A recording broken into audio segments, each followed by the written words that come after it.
Hey everyone, and welcome back to Deep Dive Reviews. Today we're taking a deep dive into something that's pretty universally relevant, the psychology of money. Yeah, it's interesting how money, even though it's basically just a tool, can have such a huge impact on our thoughts, our emotions, and even the decisions we make. For sure. And to help us explore all of this, we're using Morgan House's book, The Psychology of Money. Great book. It's not like your typical finance book.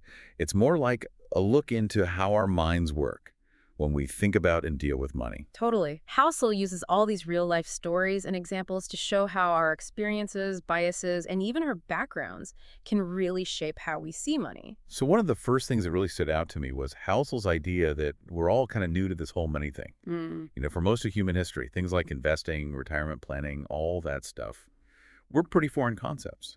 That's so true. Think about it. Modern financial systems, those haven't been around that long. So a lot of how we act with money comes from our own personal experiences and the stories we've heard about money, not some innate understanding of how it all works. It's like Housel talks about this woman in a developing nation who actually preferred working in a factory compared to her life before. Now, from an outsider's view, factory work might seem tough, but for her, it represented stability and progress compared to what she had known. It's a perfect example of how our perspectives on money are so tied to our personal experiences. What one person might see as negative could be a huge improvement for another, all because of where they come from and what they've been through. Makes you wonder how much of what we call smart or foolish when it comes to money is really just our own limited viewpoint, right? Absolutely. And this leads to another big point Housel brings up, luck and risk, which we often overlook in our financial journeys. The book really challenges this idea that success with money is all about hard work and intelligence. Housel even uses these contrasting stories of Bill Gates and his friend Kent Evans to illustrate this. They were both brilliant, but Yeah, and it reminds us that even if you're super talented and driven, things outside your control, like being in the right place at the right time, can play a big part in how things turn out financially. so it's not just about making the right choices. It's also about acknowledging that sometimes it's just luck, plain and simple. Exactly. Imagine rewinding Bill Gates' life 1,000 times with all the same decisions, the same effort. Do you think he'd always end up as one of the richest people on the planet? Maybe not. Wow, that's something to think about. And it's not just luck when we succeed. It's also about risk when we fail. We tend to blame ourselves for bad decisions, but sometimes it's just risk catching up to us, right? Absolutely. Housel uses Bill Gross, the bond investor, as an example. He was super successful, but a big part of that was because his career took off during a massive bond market boom. Had he started 10 years earlier or later, his story might have been totally different. So timing really is everything. In a way, yeah. It shows how important it is to think long-term and know there will be ups and downs. It's not always about perfectly timing the market. It's more about being able to handle those rough patches and stay focused on the long game. Makes sense. So we've talked about our experiences, luck, and risk.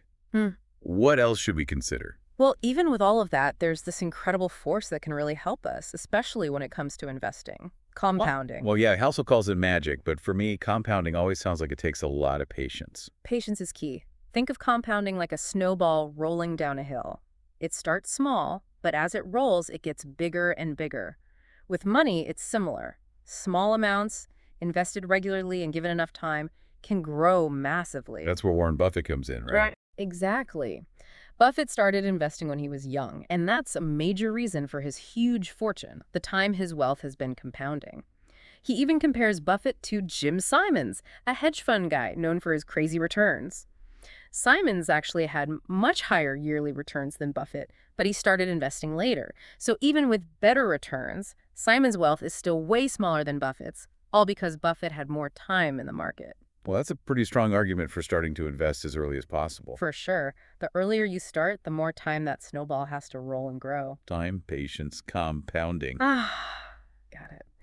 But along with that, Housel also talks about defining what enough means to you. Why is that so important? Because if you don't know what enough is, you can get stuck in this loop of always wanting more. Yeah. And that can actually lead to being unhappy and sometimes even bad consequences. He tells that story about John Bogle, the founder of Vanguard, being at a party with all these billionaires. Oh yeah, the one where Kurt Vonnegut points out to his friend Joseph Heller that their host made more in a day than Heller made from his book Catch-22 in its entire lifetime. And Heller's response. He says, yes, but I have something he will never have. Enough. It really makes you think about what's really important. Does more money really mean more happiness after a certain point? That's the big question. And we see this in the story of Rajat Gupta, a successful businessman who had a ton of money and status, but still wanted more. It led him to insider trading and landed him in prison. A good reminder that success with money, but without a sense of contentment, can actually lead to trouble. For sure. Maybe focusing on having enough is the real key to wealth and happiness. But of course, there's a lot more to this. There's so much more to explore the psychology of money. We've got a lot more ground to cover. Definitely. In part 2 of this deep dive, we'll dig into the concept of survival as the foundation of financial success, the price we pay for market returns, and why pessimism can be so appealing. Looking forward to it. So, last time we were talking about that idea from Housel of defining enough for ourselves. But how do we actually get to that feeling of enough when we're dealing with all the craziness of the financial world? That's a great question. And it kind of connects to this next thing Housel explores, this idea of survival being the real key to success with money. It really changed how I think about it. It's definitely a different way of looking at things. We usually think of success as making a lot of money, but Housel says the real trick is keeping that money and letting it grow over time. It's all about staying in the game, especially when things get rough. So it's not about hitting those home runs. It's more like making sure you don't strike out and lose everything, right? Exactly. He uses this interesting comparison to ice ages to explain it. He says those massive ice ages that change the planet can actually start with something tiny, like a summer that's a little bit cooler than normal, leaving just a little extra snow. And then over time, that small difference just builds up, creating this huge effect that eventually covers continents in ice. It's crazy how small changes can become so big over time. Yeah, that's the power of compounding, both in nature and with money. It's not always about making huge moves. It's about being consistent and bouncing back from setbacks. So how does survival actually work when it comes to money? Well, Housel talks about how important it is to avoid those huge disasters that can set you back years or even decades. He compares Jesse Livermore, a trader who made and lost fortunes over and over, to Abraham Germansky, a real estate guy who was successful until the 1929 crash wiped him out. Both of those guys were super smart about making money, but they both lost it all. What was the difference? They didn't have that survival element. They took too much risk, didn't have a safety net, and those market crashes just destroyed them. So a margin of safety is like having a cushion to protect you from those unexpected problems, right? Exactly. It doesn't mean you have to be super conservative or avoid all risk. It's more about making sure you're more likely to stay in the game even when things get crazy. Housel talks about Sequoia Capital, this venture capital firm that's been super successful. And when asked about their secret, one of the partners just said, "I think we've always been afraid of going out of business." Sounds like a little bit of fear can actually be a good thing. Right. Fear of failure can push you to make smart decisions. It makes you think long-term, avoid those reckless bets, and really focus on protecting your money. This kind of makes me think about something else Housel talks about, the price of returns. We all want those big investment gains, but it sounds like they don't come for free. There's almost always a trade-off. Think of it like buying a car. You might want a car with a powerful engine and all the fancy features, but that comes with a higher price and worse gas mileage. Investing is kind of like that too. You're saying if you're going after those big returns, you got to be ready for some ups and downs. That's the reality. And it's something a lot of people struggle with. We get this idea in other parts of life, but when it comes to our money, we try to avoid any kind of discomfort or uncertainty. But trying to completely avoid those ups and downs can actually hurt you in the long run, right? For sure. Housel uses the example of General Electric under Jack Welch. Welch was obsessed with meeting Wall Street's expectations and making everything look super stable and predictable, so he basically manipulated their earnings to smooth things over. But that short-term thinking ended up costing them big time down the road. Exactly. By trying to avoid any sign of volatility, GE hid their problems and ended up creating an even bigger crisis later on. It's like trying to hold a beach ball underwater. You can push it down for a while, but it's going to come back up with even more force. So what we need to learn is that ups and downs are just part of the game, especially if we're trying to get those higher returns. Instead of running from it, we need to learn to handle it. That's a great way to put it. It's about accepting that volatility is just the price you pay to be in a system that can create long-term wealth. Okay, so we need to be ready for some bumps in the road, focus on surviving, and know that going after higher returns comes with trade-offs. Lots to think about. But you know what else seems to be a big part of this whole money journey?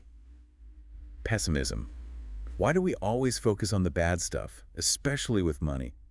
It is interesting, right? It's like we find some kind of comfort in thinking about the worst case scenario. Maybe it makes us feel more prepared, or maybe it's just more interesting to think about all the ways things could go wrong. Yeah, it's like those clickbait headlines. We just can't resist the drama and the negativity. And I guess with money, bad news can really affect us, so it makes sense to pay attention. Yeah, we're wired to be more sensitive to threats. It's a survival instinct that's been with us forever. A missed opportunity might hurt a bit, but a predator attack could kill you. And money is everywhere. A recession, a market crash, those things can affect everyone, so of course they're all over the news and make us anxious. Another thing is how different progress and setbacks are. Progress is usually slow and steady, while setbacks are sudden and dramatic. It's like the Wright brothers in the airplane. It was a huge invention that changed everything. But after their first flight, it took years for people to really understand how important it was. People were so sure that flying was impossible that they thought it was a trick. But then when Lieutenant Selfridge died in a crash, news about the airplane spread super fast. It's the same with the economy. Yeah. Slow and steady growth. Nobody cares, but a sudden market crash, everyone freaks out. Exactly. And this feeds into why pessimism is so appealing. It's easy to make a big deal out of negative events because they're more recent and memorable. Optimism needs you to look at long-term trends, which takes more work. And let's be real, pessimism can sound smarter. It makes you seem like you understand all the risks and dangers out there. But as Housel says, optimism is often the smarter bet, especially when you look at long-term trends in things like technology, healthcare, and just how we live. It's not about ignoring the risks. It's about knowing that humans are really good at adapting, innovating, and finding solutions. I love that Stephen Hawking quote. Look up at the stars and not down at your feet.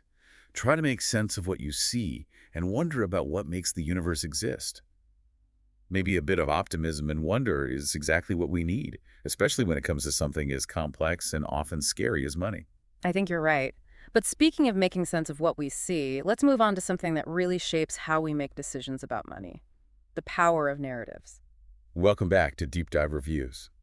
So as we wrap up our deep dive into the psychology of money with Morgan Housel, I'm struck by how much our feelings and our own personal stories influence how we view money. It's true. We've talked about risk, luck, even pessimism. But maybe one of the biggest factors is the influence of narratives. Like, we often make decisions about money based on stories rather than cold, hard facts and data. That makes sense to me. We're storytellers, right? It's how we understand the world. But how does this actually work when we're talking about money? Well, think about those market bubbles we talked about earlier, like the dot-com craze in the late 90s. People were putting money into companies that barely had any revenue, all because they bought into this story of a new internet revolution. It was like everyone was caught up in this shared vanity. As long as stock prices kept going up, the story seemed true, right? Exactly. And while some people might have really believed in these companies, a lot of them were just riding the wave, trying to make a quick buck before it all crashed. They were betting the story would keep going long enough for them to get out. Like a game of musical chairs where everyone's trying to grab a seat before the music stops. Right. And this tendency to believe stories isn't limited to investing. It affects how we spend money, too. Huh. Housel talks about when he worked as a valet and saw all these luxury cars every day. So what did he notice? He realized a lot of the people driving those expensive cars weren't actually rich. They were just stretching their finances to look successful. It's that whole keeping up with the Joneses thing, isn't it? We see people with fancy cars, big houses, awesome vacations, and we start thinking, we need that stuff to be happy. And we miss the whole picture. We don't see the sacrifices, the debt, the stress that might be behind all that stuff. It's like social media, where we see these perfect little snapshots of people's lives and start comparing ourselves and feeling bad. We only see a tiny part of their story. Exactly. And this goes back to Housel's point that real wealth is often hidden. It's not about what you spend, it's about what you don't spend. It's about having the freedom to do what you want without being stuck with a lifestyle that doesn't work or that's not what you truly care about. And that leads us to what I thought was one of the most powerful ideas in the book, that money's real value is in giving you control over your time. It's a big idea. Housel talks about how he became financially independent when he was young, and it let him quit his job and focus on music without needing a regular job. So it wasn't about how much money he had. It was about the freedom it gave him. Exactly. He talks about research by Angus Campbell, who found that feeling in control of your life is a bigger predictor of happiness than anything else, even income or possessions. Money, when used well, can buy you back your time. So it's not about getting rich just to be rich. It's about using money to build a life that's full of experiences, relationships, and things that make you feel good. Exactly. It's about making your financial choices match your values and using money as a tool to create a life that you really want. So as we finish up our deep dive into the psychology of money, what are some of the key takeaways that we can all use? Well, remember that there's no single formula for success with money. It's about understanding how our minds work, like those narratives we talked about. Think about the stories you tell yourself about money and make sure they match up with what you believe and what you want to achieve. And don't compare yourself to other people. Their journey isn't yours. Focus on the things you can control: your savings, your investments, your definition of enough. Think long term. Compounding is like that snowball. It needs time to grow. Forget about get-rich-quick schemes and focus on building wealth that lasts. And probably most importantly, remember, money is just a tool. It can help you build a life full of meaning, purpose, and freedom. But if you let it control you, it can also bring stress and anxiety. You know, Morgan Housel says it really well. He says, building wealth is less about what you know and more about how you behave. This book gives us a way to look at how we act and make better choices that match up with our values. This deep dive has definitely given me a lot to think about. It's not just about the numbers. It's about the stories we tell ourselves, the risks we're willing to take, and ultimately what enough means to each of us. If you're interested in learning more, definitely check out The Psychology of Money. And thank you so much for joining us for this deep dive here at Deep Dive Reviews.